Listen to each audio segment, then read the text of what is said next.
Okay, welcome to Gen X Medic. We're here to talk about a nurse who made an error and EMS magazines that can't seem to tell the truth. They've got to downplay or sensationalize for no other reason than clicks. Because let's be honest, that's the only thing that matters. Nurse Redonda Vaught made a medication error. She's going to go to prison. Now, I plan on doing a video on whether I consider that fair or not, because if I'm covering this, I need to cover that just personal opinion. But let's talk about this.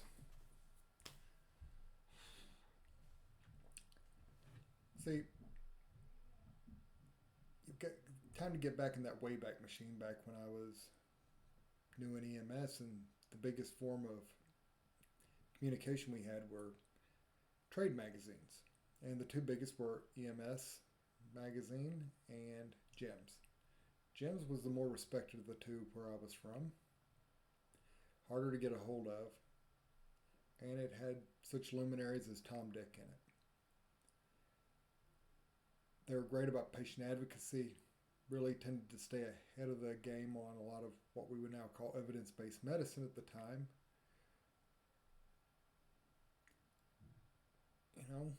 And sometimes they put out stuff that really wasn't popular with the people who were advertising in their magazine, but they put it out anyway. So, from where I'm coming from, I considered them a respectable source. So when they start putting out clickbaity headlines, it's rather irritating to say the least. It's harmful to their credibility, and it's harmful to EMS in general. So when they put in a nurses are concerned about this decision, and they say it's about a dosage error.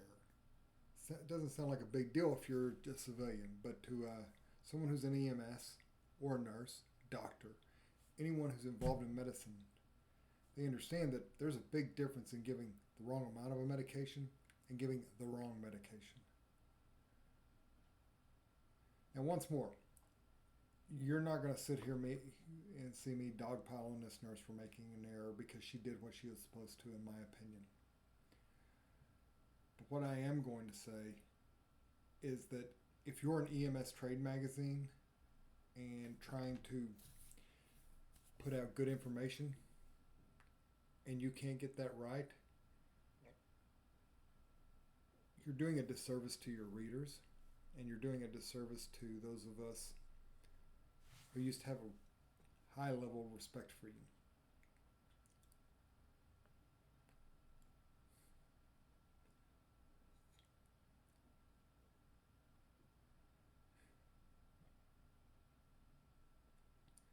We live in a time where it seems like people don't want words to have meaning. And those words do have meanings. And when you're in medicine, the preciseness of your phrasing matters.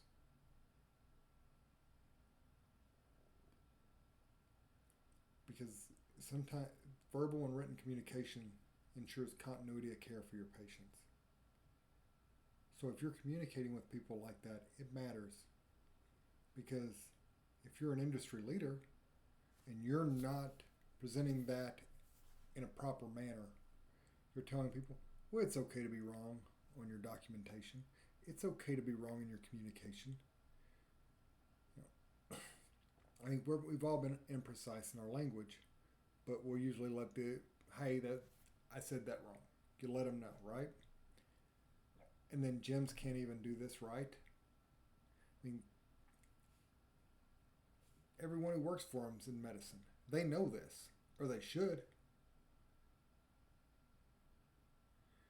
How does the publication that had Tom Dick teaching tips and tricks and how to talk to patients turn into this type of crap. You know, maybe I held you on a pedestal for a long time, Gems. Maybe that's on me, okay? Maybe that's wrong of me. But I expect better. You know, if you were presenting a podcast and you had some guy who was still advocating for backboarding and seat collaring patients who stubbed their toe, you know,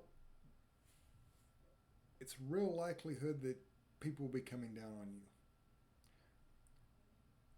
Well, if your language can't be precise, especially in a matter like this, we need to come down on you.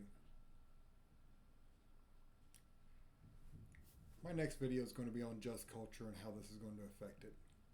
This is Gen X Medic signing off.